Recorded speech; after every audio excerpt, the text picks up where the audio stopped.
नमस्ते बंधुगण। आजिकल सबु चैनल रे केवल गोटे ही चर्चा ज्ञानवापी मस्जिद बनाम विश्वनाथ व विश्वेश्वर मंदिर। पक्ष प्रतिपक्ष समस्ते निज निजर मत को प्राधान्य दे चलती। साक्ष्य प्रमाण को आड़े दे केवल वाद विवाद व डिबेट ही चली। पक्ष कहते एठार मंदिर थिला एवं 1991 पर्यंत पूजा करिवार अनुमति मध्य थिला, किंतु हठात बंद कर दिया गला। प्रतिपक्ष कहते एठारे आगरू ही मस्जिद थिला। सबु प्रमाणित हैला परे मध्य दुराग्रही पाखंडी अज्ञानी धर्मद्रोही अंधभक्त गोष्ठी सत्यता को ग्रहण करि पारु नाहांती। पुणी ए तो भारतर ऐतिह्यर विषय, एठी एते राजनीति बा कहीं। राजनीतिर पशा खेल अनेक जुमलाबाजी हुए, द्वितीय बाबरी हो, हिंदू मुस्लिम सौहार्द्य भांगी इत्यादि। सेमिति जड़े वकिल जथा AIMIM रो नेता असदुद्दीन ओवैसी जे कि केवल केवल मुस्लिम भाई मानक मिछ कथा कही अवार्ड को नेबारे व्यस्त। आम हिंदू पक्ष कौन गुण कम नुहति। कथा कथा व्हाट्सएप यूनिवर्सिटी कहवा लोक आज तर्कशील न हो राजनीति पक्षपातिता करने को पछौना। किंतु एही परिप्रेक्षी रे समस्ते किछि ना किछि संविधान को घोषी पकई। से आम भकुआ परबुद्धिया भाई मान हुंतु कि असदुद्दीन ओवैसी भली वकील नेता हुंतु, सबुठी 1991 स्पेशल वर्शिप एक्ट गाई पकाउछन्ति, हेले मूल विषय को बिल्कुल छाड़ी दौरान। आम बा कहीं एत सब तर्जमा करवा। से माने जो विषय को छाड़ी दौरान से विषय ही आम आलोचना करवा।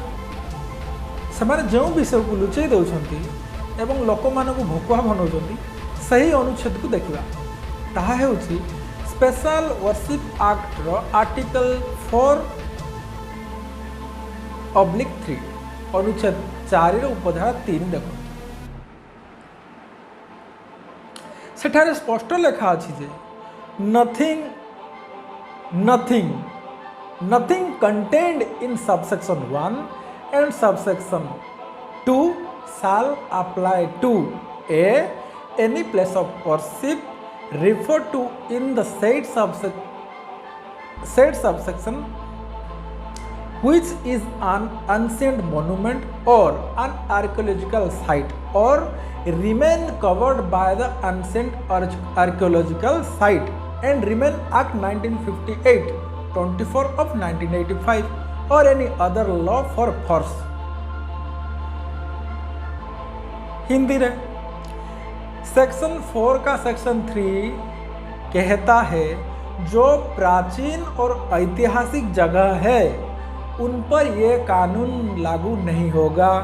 इसका जिम्मेदारी आर्कियोलॉजिकल सर्वे ऑफ इंडिया 1958 के तहत अपने अधीन में लेगा और संरक्षित करेगा।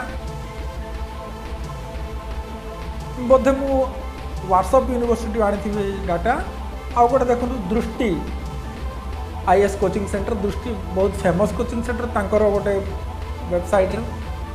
ये अधिनियम किसी भी पूजा स्थल पर लागू नहीं होता इत्यादि। आउ किसी संदेह रहा कि संदेह रहा भी उचित नहीं, किंतु ए नियम मध्य आसला केबे 1991। धन्यवाद सेक्शन 4/3। तो स्पेशल वर्शिप एक्ट केबे बलवत्तर करागला 1991। तार गोटे वर्ष पूर्व 1990 रे इतिहासकार सीताराम गोयल उनकर गोटे पुस्तक Hindu temples what happened to them नामक गोटे गवेषणात्मक पुस्तक वॉल्यूम 1 वॉल्यूम 2 प्रकाशित हुए, जोठी भारतर प्राय 1862 गोटी मंदिर चिन्हट करा जाए जहाकू अतीत नष्ट करी ता उपरे मुस्लिम फल लगे दिया जाइथिला एवं ताहार सविशेष उल्लेख ए पुस्तक रे करा जाइछि। एटा मोर कौन व्यक्तिगत मत नुह। एवं ठीक गोटे वर्ष पर 1991 स्पेशल एक्ट आउची षड्यंत्र नुह तो आउ कौन तू किए जड़े दिव्य द्रष्टा महापुरुष आर्टिकल 4/3 को जोड़ी देइछंती बोधे आज जमी यही अनुच्छेद प्रति कहार ध्यान नहीं एते गुरुत्व दिया जाई नथिबो जहाँ आज समस्त भांडा फोड़ कर समर्थ आमे जदि समस्त 1862 मंदिर इतिहास को आलोचना करवा समय हेबनी हाँ आम ओडिशार मध्य प्राय 12 गोटी स्थान उल्लेख अच्छे पुस्तक रे बालेश्वर कटक भद्रक अनेक जगार छाड़ू से कथा जदि आमे भारतीय इतिहासकार को बाद दे देबा हेले मध्य विदेशी इतिहासकार अनेक प्रमाण देखा मिले खास कर काशी विश्वनाथ मंदिर बा ज्ञानबाबी मस्जिद जहाँ नहीं जोरसोर चर्चा 1868 एम ए सेरिंग निज पुस्तक the sacred city of Hindus रे काशी विश्वनाथ मंदिर को अनेक तथ्य देइछन्ति सेमती जेम्स प्रिंसेप द्वारा अंका जाइथिबा मंदिरर प्लानिंग नक्शा जहाँ आज मध्य ब्रिटिश लाइब्रेरी लंदन रे मौजूद अछि से मंदिर थिबार प्रत्यक्ष प्रमाण दउछ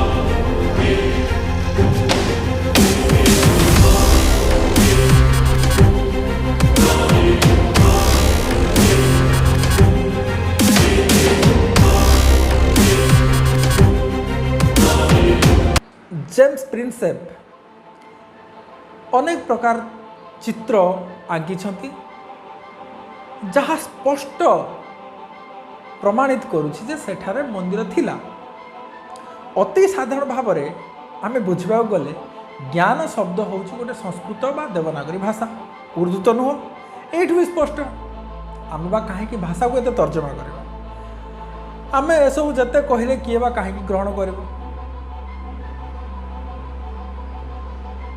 कारण आमे भी पक्षवादी प्रतिपक्ष कहीं ग्रहण करें ठीक अच्छे आमे आम इतिहास छाड़देवा विदेशी इतिहास छाड़देला भारतीय एवं पाश्चात्य इतिहासकार को छाड़देले साकी मुस्ताद खान बा मुस्तादिद खान मसीर-इ आलम नामक पुस्तक रे औरंगजेबर शासन काल को उल्लेख कर यथा विश्वेश्वर बा विश्वनाथ मंदिर को भांगिबार फतवा मध्य उल्लेख कर जो फतवार मूल नकल आज मध्य कोलकातार एशियाटिक लाइब्रेरी रे संरक्षित अच्छी देखंतु से फतवाटी अवश्य तो उर्दू रे अच्छी अवश्य गूगल ट्रांसलेट कले जना पड़ आम हिंदी रे पढ़ीदेवा हिंदी अनुवाद रे जहाँ अच्छी देखंतु कौन अच्छी 18 अप्रैल 1669 को औरंगजेब ने एक फरमान जारी किया। इसमें काशी विश्वनाथ मंदिर को ध्वंस करने की आदेश दिया गया।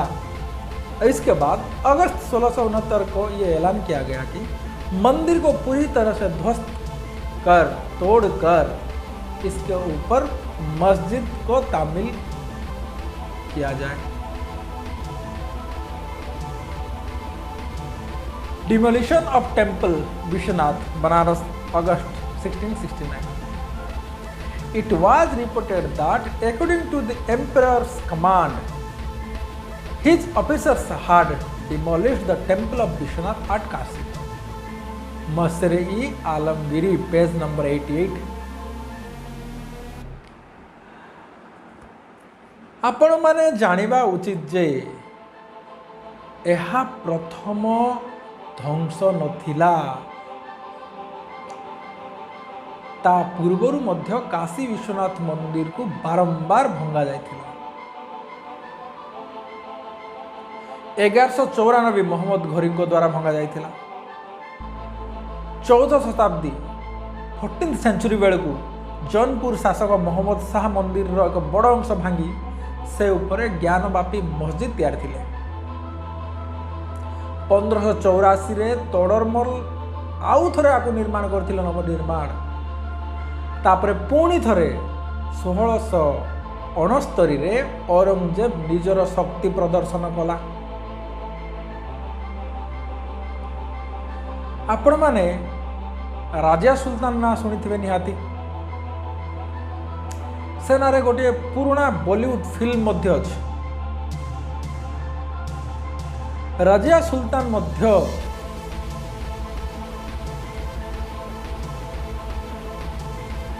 एही मंदिर को 1236 रु 1240 मध्य ध्वंस करथिला।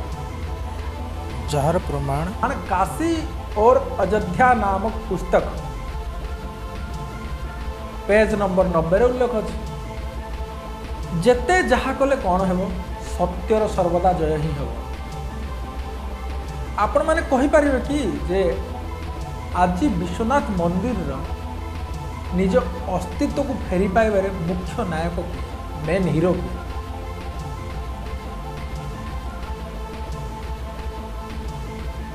पिटिशन दायर करथिबा 5 गोटी महिला मीडिया वाला सरकार ना आउ कहि परिबे से नायक किए से आउ कहीं नुहति। मुख्य नायक होउछन्ती हमर नंदी महाराज जे कि दीर्घ 300 वर्ष सेमिति विश्वनाथ को चाहि बसथिले। कहती ना एठी पत्थर मध्य कथा कहती। आठ बड़ प्रमाण कौन हो पारे भाई माने आजिकाली अधिकांश लोक सत कहवा को कुंठाबोध करते। आउ जे सत कुहे ताकू मध्य विरोध करते। बोधे प्राथमिक विद्यालय रे बोला जाउथिबा आहे दयामय विश्व बिहारी प्रार्थना मते मन पकेदेव पड़े। सत कहवा को क्या डरबी सत कही पछे मले मरबी यही धाड़ी को बुझा उचित हृदयंगम करवा उचित। आपण मानकु समस्त को मोर अनुरोध दयाकरी भ्रमरे पड़तु नहीं। आजिकाली सबु तथ्य उपलब्ध टिके निजर उपस्थिति बुद्धि तर्जमा शक्तिर व्यवहार करतु। तर्कशील हुंतु। तापरे गूगल तो अच्छी गूगल रो सही इस्तेमाल करो। नमस्ते जय भारत।